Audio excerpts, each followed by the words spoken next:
Yep. Hello, everyone. Welcome to Canadian music in the 80s and 90s and more. Um, I'm always loving to discover, well, she's not new. She's actually going on 50 years of making music. Her name's Kim Doolittle, and she's joining me today. Thank you for joining me, Kim. I appreciate it. Hey, thanks for having me. You've got quite a career. I gotta admit, I'm too young to know most of it, but I'm getting to know it, and I like what I'm hearing. I love what I'm hearing. And you're celebrating 50 years of making music this year, or is it next year?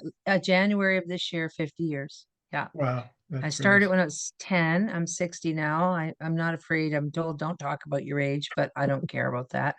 That's how old I am. So therefore and ergo, it is what it is, right? And I was just a musician from the time I was a little kid, like always. And then it just manifested when I was young and kept going, you know? Even when there were times I was going to quit, another opportunity would come and I'd be like, okay, I'll give it another shot. And it's been like this, but I think you can expect that in life, right? for sure.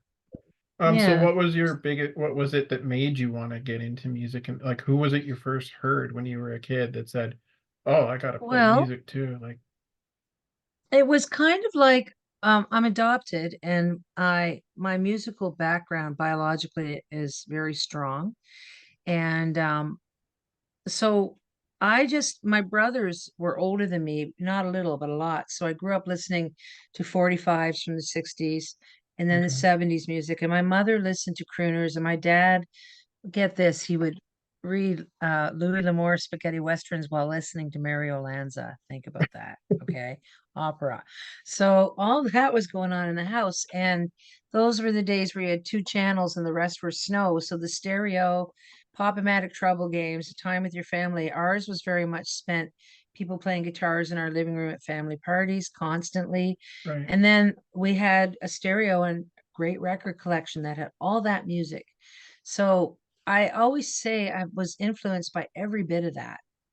And then I became attracted to black music when I started to listen to music from a black church. And I was like, oh, what's that?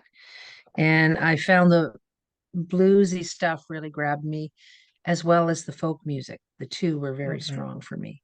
Yeah.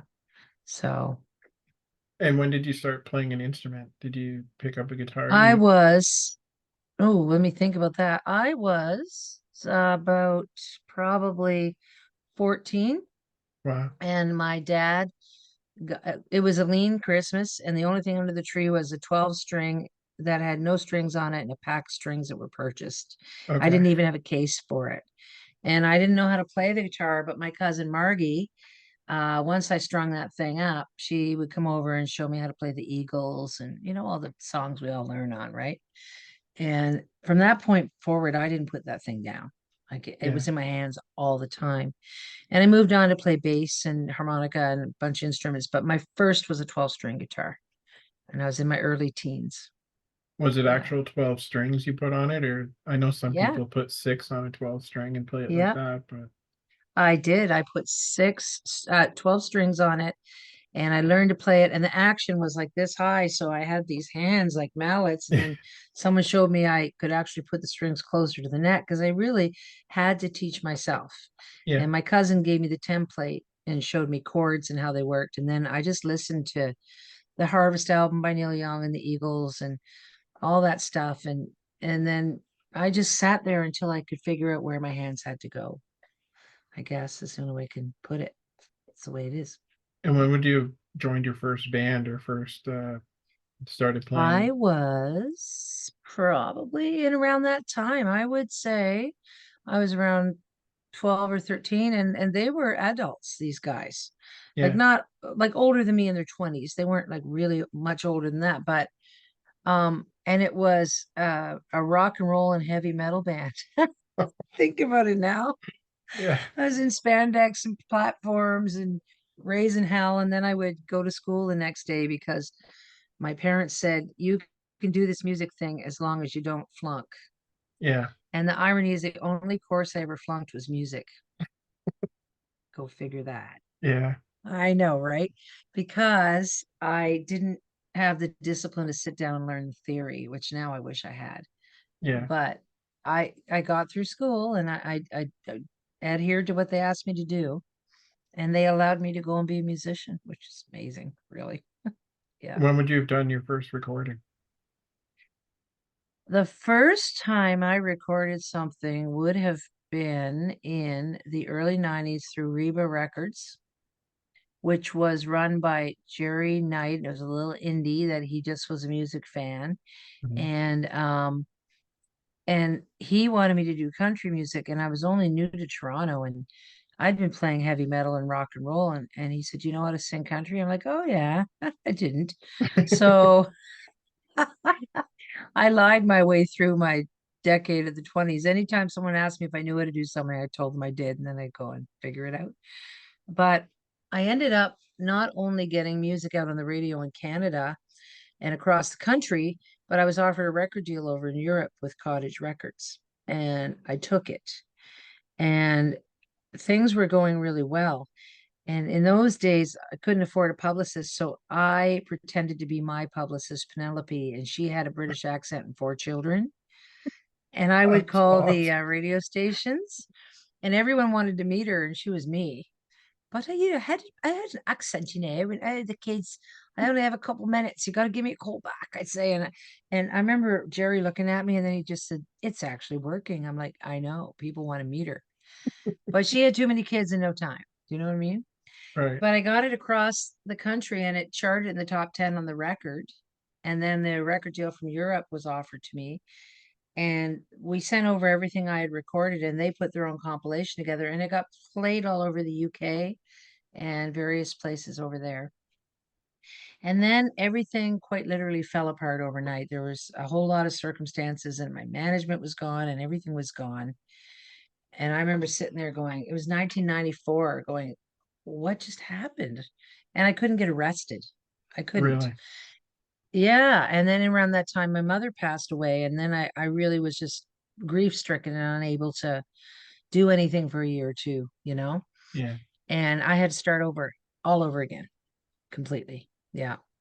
It was a So rude awakening, let me tell so you. what kind of approach did you take to when you had to start all over again? Like, Well, I just decided that I needed to infuse blues and country together the way I liked them, yeah, because I'd really developed an affinity, which didn't make it easy for me because people like to label music. yeah, But that's what I wanted to do. And the world was moving into new country more, and that wasn't really resonating with me as much. yeah. So I really stuck to it. And I don't know that that helped me, but it's what I wanted to sing. So I just proceeded to do the Patsy Cline stuff and my own music. And I put out an album called Natural Born Woman, and I worked for 3 years, two jobs, waitressing to get it done. And I recorded it at a place called Q West, and it was produced by Douglas Romano and myself. And um, it was the first time I'd ever written a whole album, almost all the songs myself. And I'm really proud of that album. Jeff Healey played on it for a bowl of chili. I called him up. I said, "I don't have any money. Will you play on my record?" And at the time he was signed, and he said, "You can't put my name on it." I said, "I don't care. What's your name?" He goes, "Call me Tom Foolery on guitar and make me some chili." And I went, "Okay." And he showed up and played on two or three of the tunes. So How long had you known there you Jeff go. before that? We had been friends. We met in 1984, and I saw his girlfriend bringing him into Grossman's. And I didn't know he was blind. I'm this kid up from Nova Scotia, and I'm like, who's that weird guy? Like, because he almost looked like spatially something was going on. I couldn't understand it. And then I realized, oh, he can't see. And he was a little like all of us when we were young, a little ill-dressed and pimply, and you know what I mean. Yeah. And then he got up and played the guitar, and I just went, what is that? And he blew the doors off the place. He was backed by this country jazz band called the Cement City Stompers, Hmm. and he loved what they did. And he took it up 10 more notches with those guys. And all of us just saw the writing on the wall right then and there. It was very obvious what was going to happen with him, you know? Yeah. So You can just see it in some people. it was undeniable, you know? It was just like this force of nature was sitting there in a chair blowing everybody away, right? Yeah. Terrible loss that he's not with us anymore. Good. I would have liked to have had him around a lot longer, but he did tell a couple of us that he lived more in 41 years than most people got to live in a lifetime. And he was right when he said that. He did a lot with his life. And Yeah. he was a proud dad and happily married and had found a place of real contentment at the end of his life. And I was grateful for that for him, you know? Excellent. So, So who are some of the other people you associated with over the years that we might know? well, it's funny. It was all by virtue of being in Toronto and being young. Like you don't even realize that you're in this melting pot in those times. And this was Yeah. pre-internet, so everybody was hanging up their own posters. And the guys who were in the recording acts, when they weren't with them, were working for 50 bucks a night at the clubs. Do you know what I mean? So Yeah. you'd have the piano player from Honeymoon Suite in your band, and you'd have the guitar player from Atlanta Miles in your band, and you'd call them and you'd have a band for a night and it'd be killer and you'd move on, you know? So I really did get to work with a lot of people. Johnny Loveson was one of my favorites. He was a Okay. rock and roller who was epic. Yeah. And through playing at the Matador, I met so many people, famous and infamous. Through Jeff, I got to play with Steve Lukather and I got to play with Edgar Winter and I mean, just when they would come in, he'd phone and go get down to the club and come and sit in with the band. And there I would be on stage and Colin James band, and I got to play with him once. And um, like there's a lot of people, and right now, even off the top of my head, I Bruce Guthrow from Nova Scotia. Hmm. I got to play with him, and I got to just by being in all those rooms, often either get work through osmosis or get up on stage and kind of go, "Oh my God, I have this person's record," you know? And I was all Yeah. stoked in group, and I was like a groupie. I was like, "Oh, can you sign this?" You know? It just seems like But it those was a big days deal don't to me. exist anymore. No, they Like, I don't. mean, because it seemed like back then it was like obviously these people you were talking about were fans of music as well, and they were playing it for the Huge. joy of it, you know? You like, Well, think about this. They get off the road and what do? They go to a bar to hear music. They go to hear their friends, yeah, right? I'm just gurgling this because I don't even know what. Oh, I played with Lori Yates. She's pretty cool, she's right? amazing. She's I've talked to her twice. She's an amazing person. By the way, if you don't, I'm sorry to get off topic. If you don't have her Yeah, new CD, that's all right. it's called The Matador. Yes, well, the Matador, and I just love that girl. Yeah, She, how can I put this? That she wrote everything. She was a true original from the jump. You know yeah, what I mean? And there were bands that were coming up like the Handsome Neds and the hmm, CDs. And then the guys from the Hip were out of Kingston, but they'd be coming through Toronto. And there was this Queen Street scene. yeah. I played with Gordie Johnson and the original Big Sugar on an album called The Best of L7, Oh, where they did a really? compilation. Yeah. And I mean, he was another one. Like as soon as you saw him, you knew what was going to happen. Yeah, It was undeniable, you know? So, by being around that and feeling that energy and stuff, and most of the ones that really I feel made an impression were the ones that took a lot of risks with their music. They weren't yeah. being told what to do, Like right? Lori, she didn't want to be told what to do. Nope, nope. And she had a record deal down in the United States and Hmm. the whole shebang. And she's always been true to herself. She's not the kind of person that can put on, something that doesn't fit, right? Right. Good for her. And That's she's what I say. better for it. And that's the one thing I really like to promote with what I'm doing here about some of these Canadian acts that I've interviewed is that they're known for what they did back in their heyday, but they're still making music today. Yep, And they're the still out there. and they're still, and I was even saying this to Lori the other day. the music she writes, she's a better writer now than she was 30 years ago. Mm-hmm. Like Yep. some of the new stuff these bands are making now is better than what they did back in the day. Like they're still very good at what they do. Well, I think what happens is some people work to be a musician and some people are born to be musicians. Yeah, You know, I'm one of those. Like I don't yeah, know that I fit anywhere. I tell everybody I'm such a weirdo off the stage.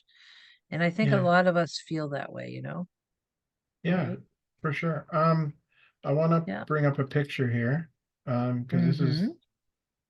this is the show I really want to promote right now. If you can see Yeah, this, it's coming up now. Yep. This is coming up Saturday, March 30th at the King's sure Theater. is. Yep. And this is going to span your whole career, is it?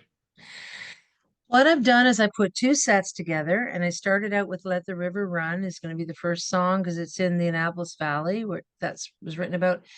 And then I chose some singers that influenced me and I'm interspersing and I'm going back like 3, 4 decades and moving up Hmm. and interspersing my own music with it. So, I'm putting a Janis Joplin song in there because I was really quite, enamored of her music when I was really young and it Right. influenced me.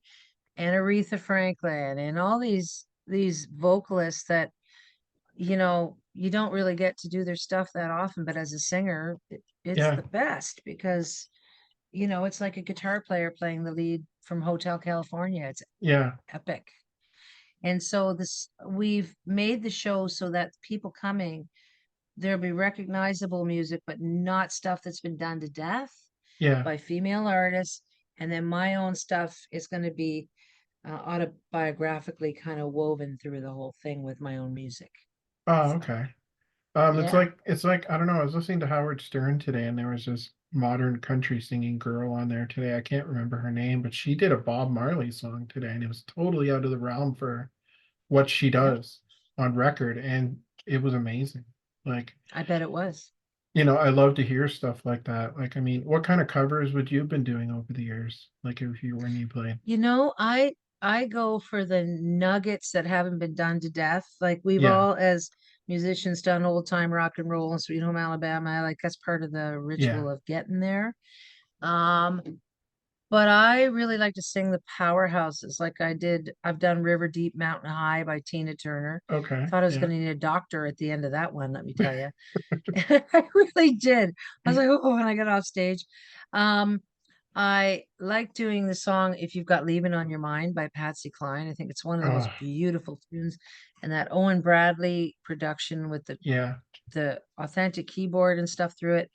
Um, I really, really enjoy like going right back to I'm gonna again say thanks to Jeff. He turned me on to 1920s blues and jazz. So Bessie Smith, I mhm, love doing okay, that stuff. Like I've got a show called the Low Down Dirty Blues Show, and okay, it's all that stuff. And Billie Holiday, I've covered a lot of that. The traditional country singers like Loretta Lynn, I love them. yeah, I think I'm just speaking of the females now, but you'd mentioned Vince Gill earlier. I think his singing is immaculate, yeah. you know. And of course, Heart. When they came Oh, out in 1977, my world changed, you oh know. yeah. Seeing girls do it the way they did, unbelievable. It was so awesome. And as a young singer trying to find my feet, Yeah, and I only sang Magic Man for the first time 10 years ago because she's a scary vocalist to cover. she's very good. She's one She's of the like way up. best. Yeah, Yeah. And I've been to see them 5 times and she still sings in the same vocal range as yeah, she did back in the 70s. And her sister is amazing too. So I would say I leaned into a lot of that. In my years I lived in Toronto, I was, if not 50 to 75% of my own music almost all the time. And then I would throw those covers in there that were really classics, right? yeah. So, Yeah, yeah. I'm kind of the same way as you. Like everybody talks about the legendary country singers. They always bring up Johnny Cash and George Jones and Merle Haggard, Oh, and I love those guys. they're all great, don't get me wrong, but my parents brought me up on some stuff that nobody talks about. Like Don Williams was always one of my favorites. Yeah, really Um, great writer, that guy. Writer, like the Kim. gentle giant, his voice was so soothing. Tom T. Hall was always one of my favorites. Yes. The way he told stories. I don't know if you remember Gene Watson. Yes, I do. I know Um, exactly what you mean. my mom played his music constantly growing up. I think he's one of the most underrated classic country artists that doesn't get a lot of talk nowadays. When you What talk about about Glenn Campbell? Glenn Campbell, like, and Whew, musically, I mean, monster. he was the Wrecking Crew, right? Yep, he That doc, was. I saw that documentary about those guys that played on pretty much every hit record in the 60s back in then. And it's just, and he was one of them. So, You know what's special about the show coming up on the 30th is it's about 20 kilometers from where I grew up. mhm, There's a lot of old friends showing up that used to see me sitting on my front porch plucking my 12-string guitar back in the day, you know what I mean? yeah, And I really, since COVID, I really went underground. And the truth of the matter is, I mean, I hate almost everything about the pandemic that happened. It was brutal on all yeah, of us. But it was the first time I actually had to sit still for a long period of time. yeah. And it was hard on my head.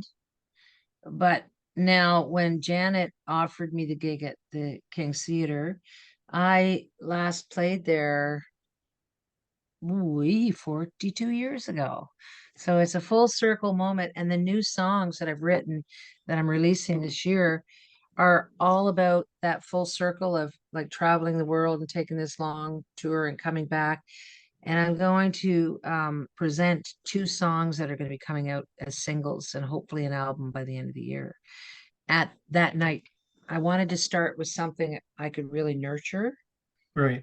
and I'm looking for the band is amazing. I've got a killer band too. Oh, so you're bringing a whole band with you that night, are you? Oh yeah. Yeah. I have Awesome. Tom Bona, who's a Toronto drummer with lots of the blues acts, and Donnie Donahue, who was with a band called the Razorbacks back I when. I remember them. I saw them on Super Dave too. Yep. Yeah. And I have a guy named Kevin Connor who is bass player extraordinaire for everybody. And Alex Constable, he's playing sax and flute and singing. And I have a guy named John Ibata on keys who lives in Wolfville. This will be interesting for you. He designed the circular piano that Lady Gaga plays. Oh, really? Yeah. And I met him randomly, and he's such a humble, sweet man. And I read his bio and I'm like, he's played with who? So he did a lot of work in Toronto as well. Yeah. So the band is just killer. Yeah. Yeah. Any talks of bringing it on the road? The I show would you're bring it on doing the on the road in a 30th? heartbeat. I'm thinking about actually putting it together. I think I'd have to scale it down very likely, but even Yeah. so, yes, that is very forefront in my mind because I've got this show and I have a Mitchell retrospective that I do. Oh, really? And Wow. yes, and I thought I might open up with Joni and then do the second half with the stuff that's more pumping, right? Right. So I'm in the midst of trying to figure out how to put that all together right now, I mean, there's no as way you well can't as, do a good job of this. You've been doing this for so long. I don't you think you can go know, wrong with anything you try to do. So, well, I have to tell you, learning to sing the songs of Joni Mitchell is simply the most challenging thing I've ever done. oh, I bet. Uh, Yeah. yeah, and it's like going back to singing classes again, Yeah. because of the way she uses her voice and how she phrases and writes. It's been very challenging. But I Yeah. have these two fellas working with me called Conspirito is the name of the band of the duo, Mhm. and they're wonderful. And we've got some shows starting to come together now too. So let's see what How do you feel about Joni being on the Grammys for the first time this year? I think it's about time they gave her flowers, is what I think. Yeah. I mean, she's as influential of a songwriter as Leonard Cohen, as far as I'm Yeah. concerned, from a Canadian perspective. I would say that. Yeah, for sure. Yeah, and when you're learning her music and see how complex it is, you really come to appreciate that rare kind of genius she had. Maybe she didn't was doing it organically, but whatever. Yeah. It It, it's something to learn her stuff, put it that way. and she's also somebody that hasn't just kept repeating herself over the years. She's always tried something different. like she was putting stuff out in the 80s. I remember hearing some of her music, and it was nothing like she did in the 60s or 70s, but Nope. it was still good, but it was different. But Yep. I personally like that from an artist. Like I don't like hearing someone do the same Me thing over too. and over again. You know, Well, when people talk about people's heyday, they're usually referring your youth, and I suppose no matter who you are, maybe that was when you're most active and successful, potentially, if that's your definition of success. But I think as you get older, you have a lot to offer from an experiential point of view. yeah, And like Ken Whiteley produced Into the Blue, the CD I'm going to bring you when I come to PEI. okay. And I learned so much from him about songwriting, Mhm. you know?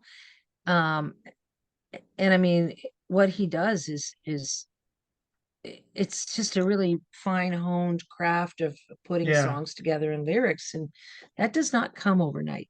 no, That's a no. lifetime process.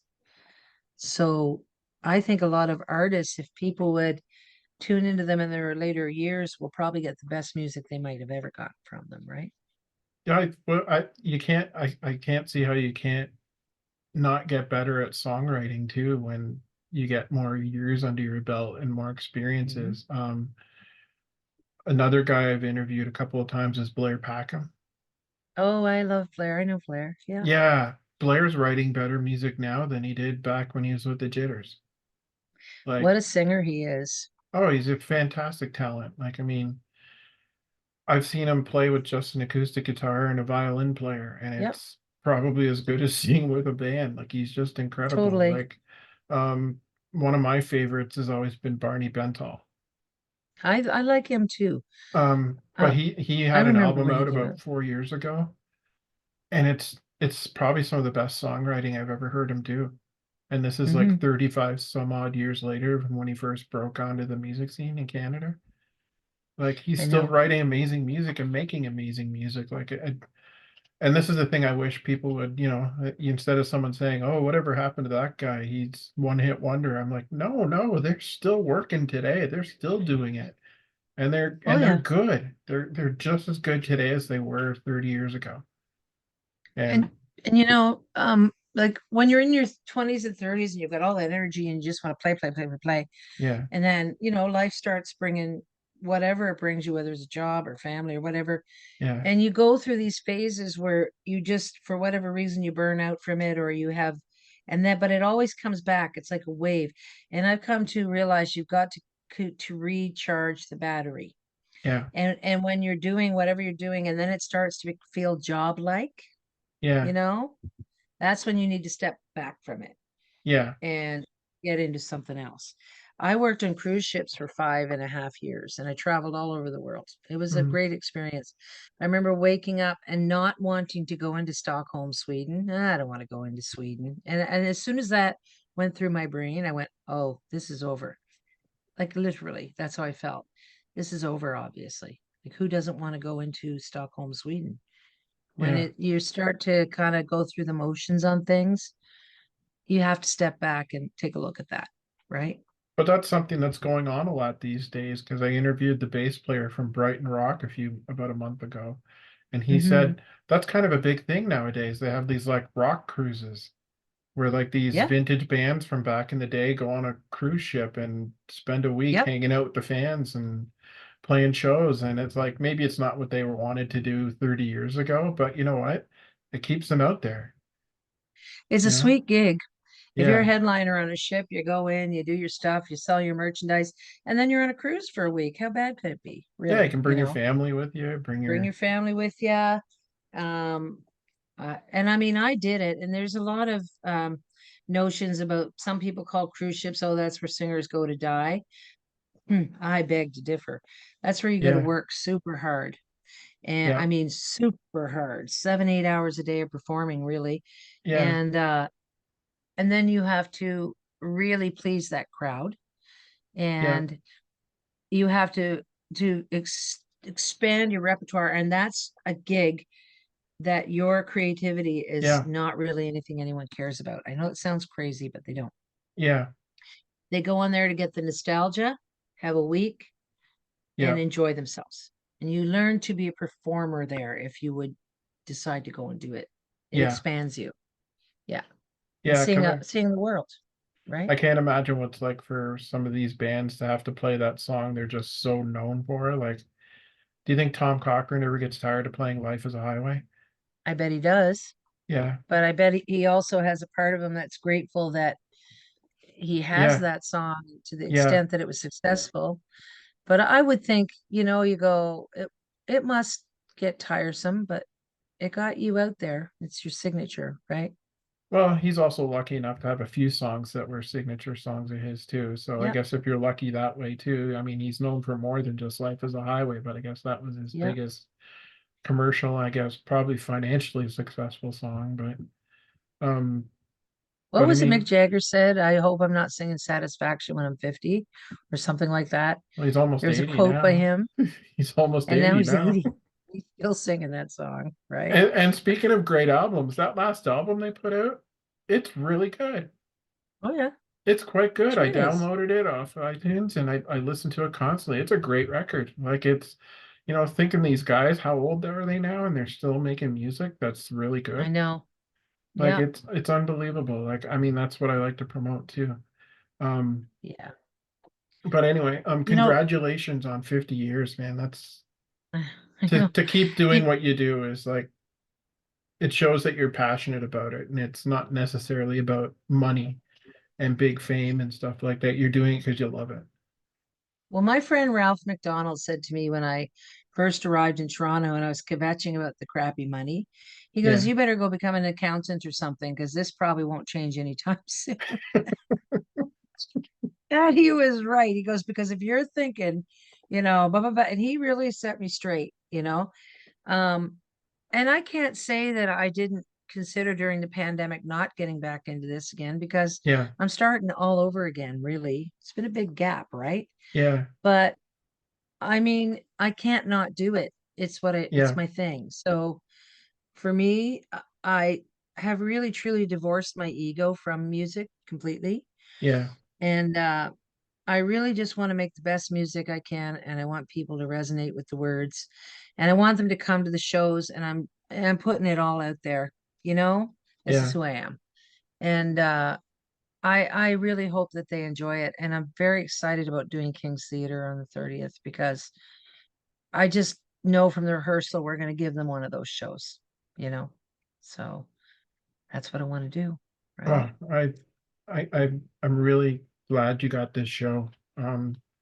It sounds like it's gonna, I wish I could make it down there for it, but hopefully you can bring it Me over too. here to PEI sometime and we can see it here. That's what I'm thinking. Um, I I'm gonna get out there and I want to get myself an RV and put my little dog in there with me. And yeah, I really ideally would like to take a year and drive all over Canada and maybe someplace warm for 2 or 3 months and come back up and drive from the West Coast back and do my thing and of course do the business that goes with it. But I just want to get out there and play my guitar. If I have 10 good years left in this business, let's say, I just want to be getting her done, you know, for and sure. feeling good at the end of the day.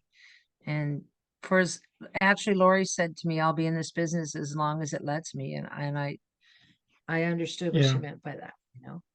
Well, So she's got a lot of fans out there. And I'm sure you do as well. Um, I'm amazed at the people that played on her new album, actually. yeah. Basil Oh from yeah. Blue Rodeo, Yeah. Tim Yeah. from Real Statics pretty much helped her produce it. And Yeah. it's amazing the people she still knows out there and you probably still know out there too. Like, I mean, it's amazing to think that someone with your track record could sit there and just to do a one-off show could probably put a band together that is almost Canadian music royalty. Yeah. And you know what? Those guys that you choose, like the ones she chose and the one I've chose for the show, Yeah, they care about the music just as much as we do. yeah, And they want to go on and sound good. It's important to them. yeah, And when you have that as a singer, you open your mouth and you start singing and you actually forget about the band. They're just yeah, like a big cushion you're falling back on.